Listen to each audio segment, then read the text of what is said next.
అదంతా నాకు అనవసరం. మిస్టర్ దీక్షిత్, నేను ఆవిడని ఆపడానికి ఎంతగానో ప్రయత్నించాను.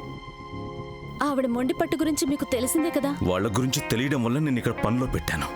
మా అమ్మ డైట్ని నువ్వే కంట్రోల్లో ఉంచాలి. Doctor Bose, you are failed as a doctor.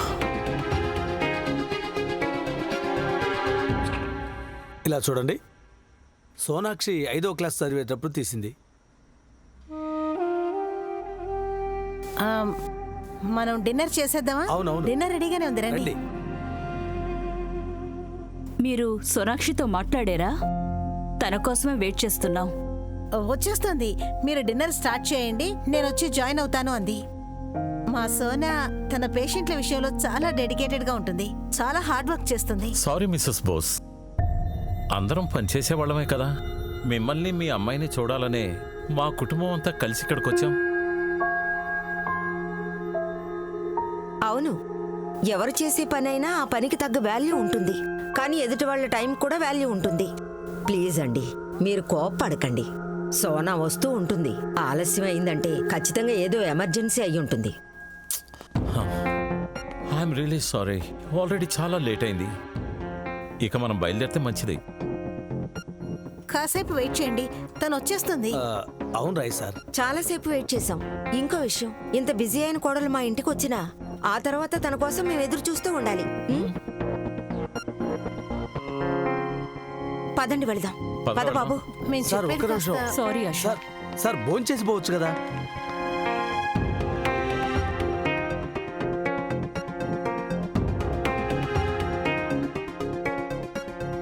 ఆవిడకి అర్థమయ్యేలా చెప్పడానికి నేను ఎంతో ప్రయత్నించాను. ఆవిడ చేతిలో ఉన్న ప్లేట్ని నేను లాక్కోలేను కదా. అయినా నేను దానికి ట్రై చేశాను. ఈ పని నువ్వు ఇంపార్టెంట్ అనుకుంటే ఇక ఏ పనిని ఒప్పుకునేదానివి కాదు, మార్గాన్ని ఆలోచించేదానివి. ఈ విధంగా నువ్వు మా అమ్మ దగ్గర ఆర్గ్యుమెంట్ చేస్తుంటే మా అమ్మకి ఈ పరిస్థితి వచ్చేది కాదు. నేనెంతో ప్రయత్నించానని చెప్తున్నాను కదా, కానీ ఆవిడ వినిపించుకోలేదు. నువ్వు మాట్లాడే మాటలకు అర్థమేంటి? మా అమ్మ పరిస్థితికి మా అమ్మే కారణం అని చెప్తున్నావా? డాక్టర్ సిన్హా నిన్ను ఒక బెస్ట్ డాక్టర్ అని చెప్పారు. ఇదేనా నీ బెస్ట్ ఎఫర్ట్? పేషెంట్ పరిస్థితికి వాళ్ళే బ్లేమ్ చేస్తున్నావు నువ్వు. ఇదేనా డాక్టర్ అంటే? మిస్టర్ దీక్షిత్, ఒక విషయాన్ని అర్థం చేసుకోండి. నేను మిమ్మల్ని జాబ్ అడిగి ఇక్కడికి రాలేదు, మీరే నన్ను అడిగారు. మీరు తీసుకున్న డెసిషన్కి మీరు బాధపడుతుంటే గనక ఒక బెటర్ డాక్టర్ని మీరు హైర్ చేసుకోండి.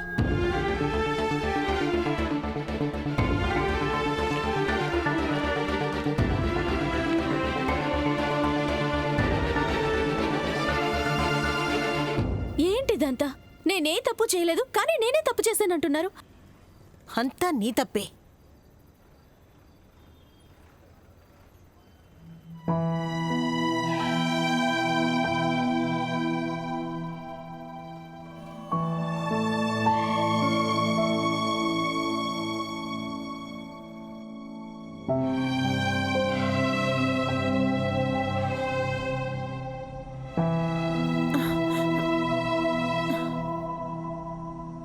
అరే దేవ్ అక్కడ కూర్చున్నావెందుకు? ఇలా రా, అమ్మ దగ్గరికి రా. ఎందుకమ్మా నువ్వు భోజనాన్ని మార్చి తిన్నావు? నాకు చాలా కోపంగా ఉందమ్మా. నా మీద కాదు, డాక్టర్ బోస్ మీద. ఇదంతా తన రెస్పాన్సిబిలిటీ, తనే నిన్ను చూసుకోవాలి. అది కాదు. అమ్మా నువ్వెందుకమ్మా లేస్తున్నావు? పడుకో. నాకేం కాలేదు, డాక్టర్ ఇంజెక్షన్ ఇచ్చారు కదా, బాగానే ఉన్నాను. నువ్వు ఇక్కడ వచ్చి కూర్చోనన్నా. రా దేవ్.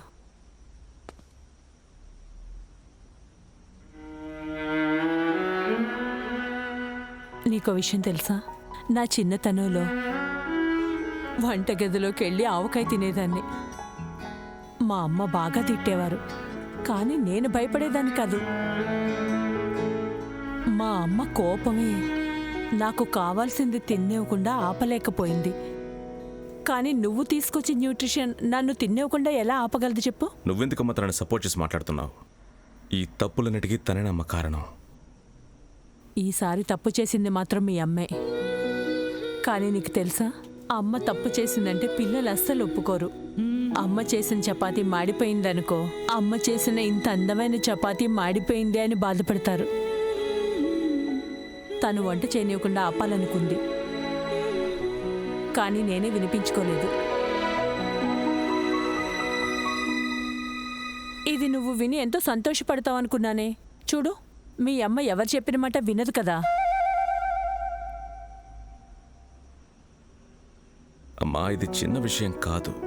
ఒక్కసారి అజాగ్రత్తగా ఉండడం వల్ల ఏం జరిగిందో చూసావుగా. మహా, నేను సంతోషంగా ఉండడమే కదా నీకు కావాలి. అలా అయితే నువ్వు ఇలా చేయకమ్మా. దేవ్, నీకొక విషయం చెప్పనా? నువ్వు తనకి ఎంతో డబ్బిస్తున్నావు, కానీ తనకి అసలు వంట చేయడమే రాదంట. న్యూట్రిషన్కి వంట చేయడం కూడా రావాలి కదా. ప్రతి ఒక్కరూ పర్ఫెక్ట్గా ఉండరమ్మా. నాకు నీ మీద చాలా కోపంగా ఉంది. ఇప్పుడేమైంది? ప్రతి ఒక్కరికి వంట చేసి పెడతావు, అలాగే డాక్టర్ బోసుకు కూడా పెట్టావు. నాకు వంట చేసి పెట్టావా? రా తిందు గాని. వాళ్ళందరూ 3 గంటల సేపు నీకోసం వెయిట్ చేశారు సోనా. ముందు మాట్లాడారు, తర్వాత ఒకరినొకరు చూసుకొని నవ్వుకున్నారు, ఆ తర్వాత అప్పుడప్పుడు టైం చూసుకున్నారు. కానీ నువ్వు రాలేదు. అమ్మా, ఎమర్జెన్సీ అమ్మా. పేషెంట్ కొంట్లో బాగోక ఇబ్బంది పడుతుంటే. పేషెంట్ అలా ఉండడం వల్ల నువ్వు వెళ్ళి పేషెంట్ చూసుకుంటున్నావు.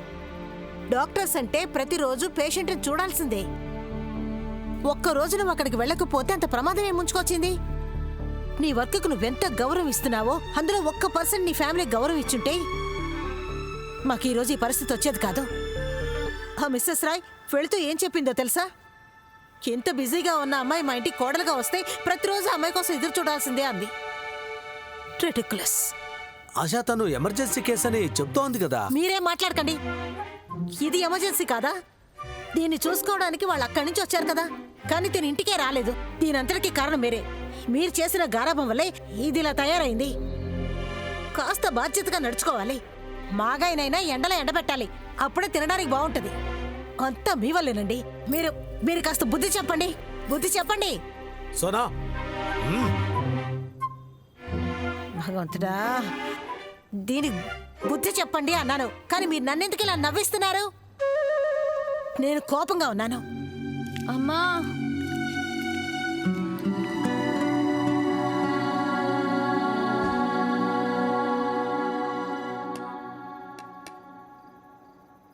తినరా.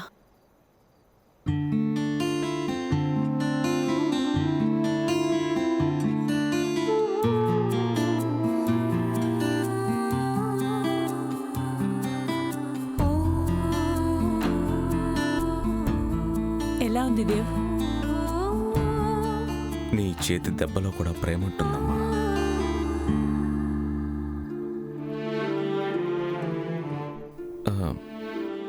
చాలా బాధగా ఉందమ్మా. డాక్టర్ బోస్ రేపటి నుంచి మళ్ళీ రాదు. రాకపోతే పోనివ్వు, నీ డబ్బన్నా ఆదా అవుతుంది. అది కాదు దేవ్, ఆ డాక్టర్ బోస్ 1 వారం పనిచేసి నెల జీతం మొత్తం తీసుకోదు కదా. చూడు, కేవలం 1 వారం రోజుల డబ్బులు మాత్రమే ఇవ్వాలి. వారం కూడా కాదు, 6.5 రోజులే. ఈరోజు త్వరగా వెళ్ళిపోయింది కదా.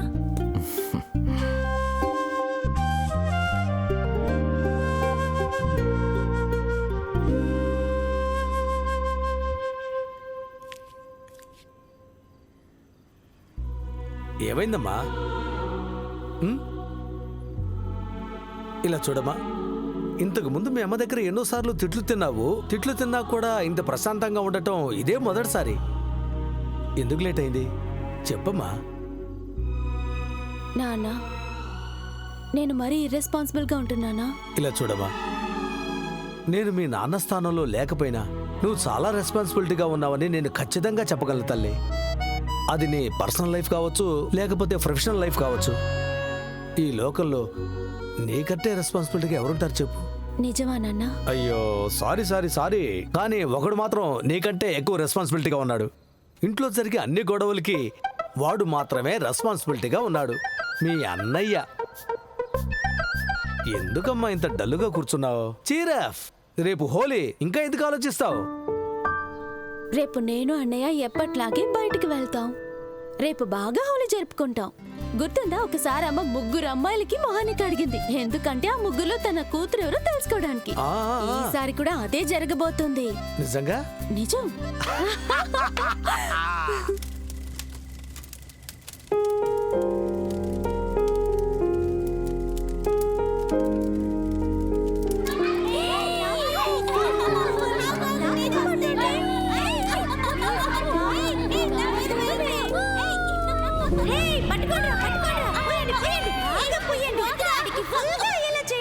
వద్దు బిల్లు, నా స్కూల్ షర్ట్ మీద పొయ్యొద్దని చెప్పాను కదా.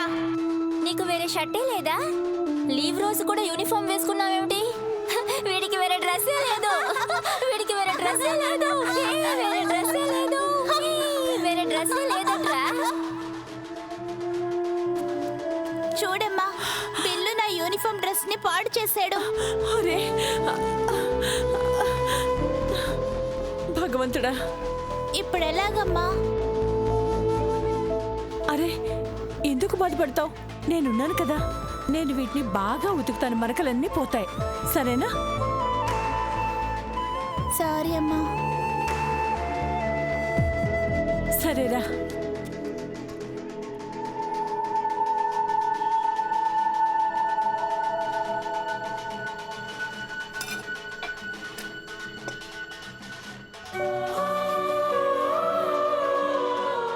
చూడు దేవ్, ఈ డబ్బులు తీసుకొని ఏమన్నా తినేసిరా, సరేనా? ఇది నువ్వు నేహాకి ఇవ్వమ్మా. తను రియా స్వీట్ షాప్కి వెళ్ళి ఏదైనా తింటారు కదా, అలాగే కలర్స్ కూడా కొనుక్కుంటారు.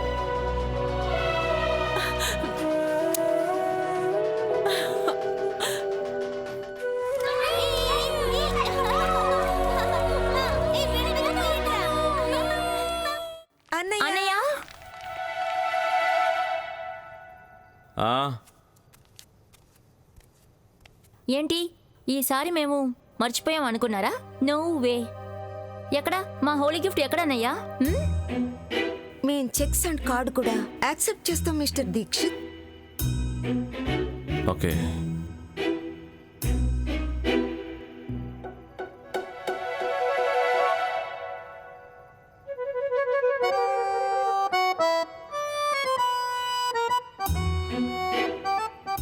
అన్నయ్య, గిఫ్ట్ ఇది.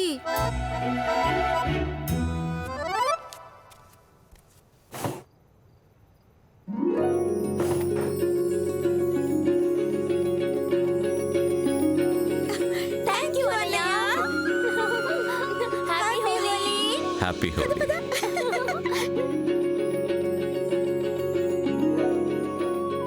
నేహ నేను చిన్న వయసులో చాలా కష్టపడ్డాం, కానీ వీళ్ళిద్దరి సంతోషాన్ని ఎప్పుడూ వీళ్ళ నుంచి దూరం చేయకూడదు. దీపకి ఫోన్ చేశాను. మిస్టర్ అండ్ మిస్సెస్ రాయ్తో మాట్లాడావా అని అడగడానికి. తను ఫోనే తీయలేదు. ఏమైందో తెలియడం లేదు. అత్తయ్య, మీరు నన్ను చూసుకోవడానికి వచ్చారు కదా, అప్పుడు మా అమ్మగారు కాలేజీలో ఒక వారం లీవ్ వేయించి తీసుకొచ్చేశారు. మా అమ్మ నాతో, ఆశా ఎండల్లో బయట తిరగకు, నువ్వు నల్లబడిపోతావు, నిన్ను చూసుకోవడానికి పెళ్లివాళ్ళు వస్తున్నారు అని. ఆశా, ఒకవేళ బయటికెళ్ళి ఒంట్లో బాగోకుండా పోతే నిన్ను చూసుకోవడానికి పెళ్లివాళ్ళు వస్తున్నారు కదా, ఆశా నువ్వు బయటికెళ్తే అదవుతుంది ఇదవుతుంది అనేవారు. కానీ నా కూతురు ఏమిటంటే తన ఉద్యోగానికి ఒక్క పూట కూడా లీవ్ పెట్టుకోలేకపోతుంది. ఈ తండ్రి కూతుళ్ళ వల్ల నాకు పిచ్చి పట్టేలా ఉంది. అసలు వీళ్ళు నన్ను అర్థం చేసుకోవడం లేదు. వాళ్ళకేం తోస్తే అదే చేస్తున్నారు. చూసారా అత్తయ్య, చూసారా, రైతాలో పెరిగేయకుండా పప్పులో వేసేసాను. భగవంతుడా, తెలియకే కదా చేసావు, ఎందుకు బాధపడతావు? ఓహో,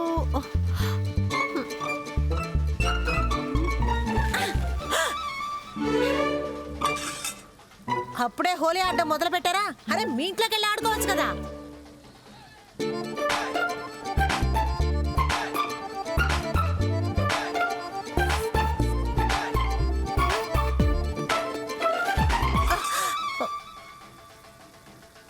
ఆ హోలీ ఏదో మీ ఇంట్లో ఆడుకోవచ్చు కదా, ఎందుకు ఇలా చేస్తున్నారు? నీ మీదే రంగు వేస్తున్నారంటే ఇంత ధైర్యం ఎవరికుంటుంది చెప్పు? తెలీదు అత్తయ్య, ఎవరికుంటుంది? ఖచ్చితంగా వాళ్ళ అమ్మ బుద్ధులే వచ్చుంటాయి అనుకుంటా. నువ్వు కరెక్ట్ గా చెప్పావు ఆశ. తనకి వాళ్ళ అమ్మ బుద్ధులే వచ్చాయి, అందుకే నీ మాట వినడం లేదు.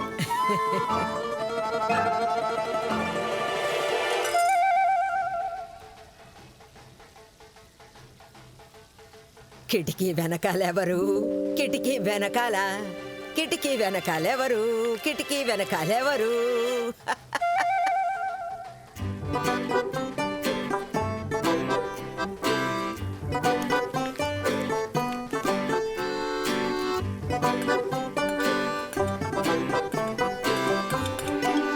అత్తయ్య, మీ మనవరాలతో చెప్పండి, తను హోలీ ఆడుకోవాలంటే తను పనిచేసే చోటుకెళ్ళి ఆడుకోమనండి.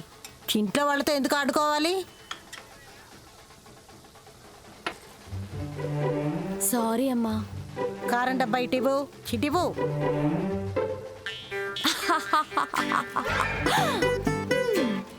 నీ కారం డబ్బా ఇప్పుడు నా కంట్రోల్లో ఉంది.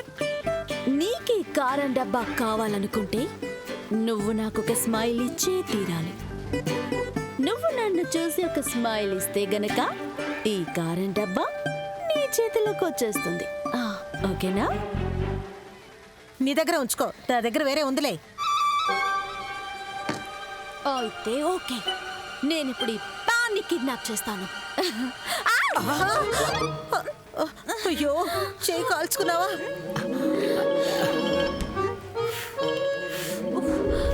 చూపించు, ఎందుకమ్మా ఇలా చేసావు? అమ్మా, అక్కడ కాదు, ఇక్కడ. నీకు నా మీద కోపంగా ఉంది కదా? నన్ను కోపంగా ఉండనిస్తేగా ఎలాగో మేనేజ్ చేసావు. ఐ లవ్ యూ అమ్మా. నేను చూస్తాను. ఇదేంటి మనవరాలా? హోలీ గిఫ్ట్ బామ్మ. మిస్టర్ దేవి దీక్షిత్ ఆఫీస్ నుంచి వచ్చింది. ఫస్ట్ గొడవ పడతారు, తర్వాత గిఫ్ట్ పంపుతారు. ఈ ఓబోద్రుని అర్థం చేసుకోవడం చాలా కష్టం. మీ పిచ్చి బాసు చూడ్డానికి ఎలా ఉంటాడు? హ్యాండ్సమ్ గా ఉంటాడా? బామ్మ ప్లీజ్. హ్యాండ్సమ్ కాదని చెప్పలేదంటే తను ఖచ్చితంగా హ్యాండ్సమ్ గానే ఉంటాడు. సర్లేమ్మా, సరే, ముందు ఓపెన్ చేసి దీంట్లో ఏముందో చూడు. చూడమ్మా.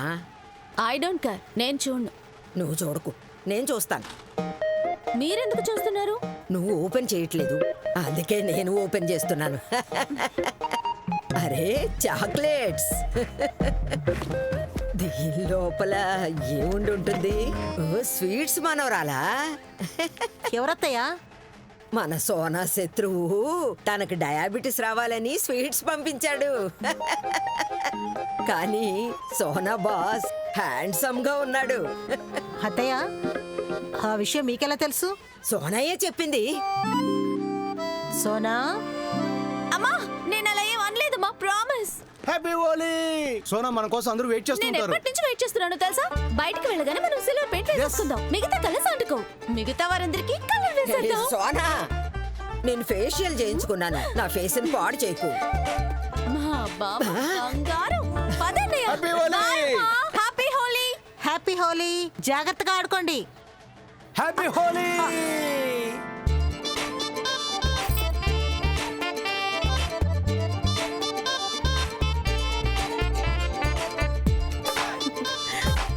హ్యాపీ హోలీ. హ్యాపీ హోలీ.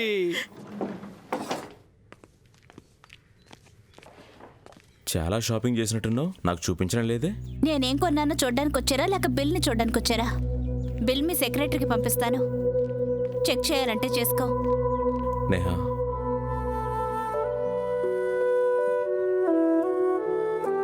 ఇది హోలీ గిఫ్ట్.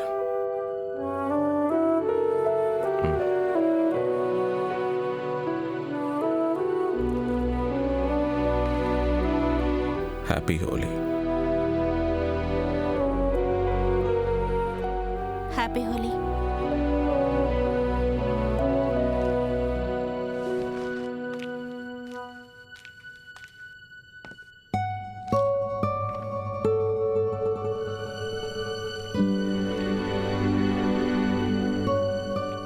అన్నయ్య, అన్నయ్య, మ్మ్. చిన్న చూడు, మేము ఉదయం నుంచి హోలీ కోసం రెడీగా ఉన్నాం. మేము నూనె రాసుకున్నాం, వైట్ డ్రెస్ వేసుకున్నాం, కానీ అమ్మ బయటికి వెళ్ళనివ్వడం లేదు. బయట మగపిల్లలున్నారు దేవ్. అందుకే బయటికి వెళ్తా ఉంటున్నా. ఆ? దీనికి రోజు రోజుకి నోరు ఎక్కువైపోతుంది. అన్నయ్య. ఆ, అన్నయ్య ఏమిటే? వాడేమన్నా నాకంటే పెద్దోడా నాకు చెప్పడానికి? అమ్మా, నువ్వేం కంగారు పడకు. వీళ్ళేం ఒంటరిగా వెళ్ళరు, వీళ్ళకి తోడుగా బంటి కూడా వెళ్తాడు. వద్దు దేవ్, అమ్మా, ఇది నువ్వెందుకు టెన్షన్ పడుతున్నావు? బంటి ఉన్నాడు కదా, తను జాగ్రత్తగా చూసుకుంటాడు. థ్యాంక్ యూ సో మచ్ అన్నయ్య. హ, ఈ ఇంట్లో నా మాట వినేవాళ్లే లేరు. వెళ్తే వెళ్ళారు, త్వరగా రండి. అర్థమైందా? సరేగా నాన్నయ్య, హోలీ రోజు అందరూ పాత బట్టలు వేసుకుంటారు. But I think you are the only one suit boot వేసుకుని హోలీ ఆడటానికి వెళ్తున్నారు. నేను క్లబ్కి వెళ్తున్నాను. ఫారెన్ డెలిగేట్స్తో మీటింగ్ ఉంది. హోలీ లంచ్. హోలీ లంచా? అంటే మీరు హోలీ ఆడుతున్నారా? నీ మీద కూడా రంగులు చల్లుతారా? లేదు, నా మీద ఎవరు రంగులు చల్లరు.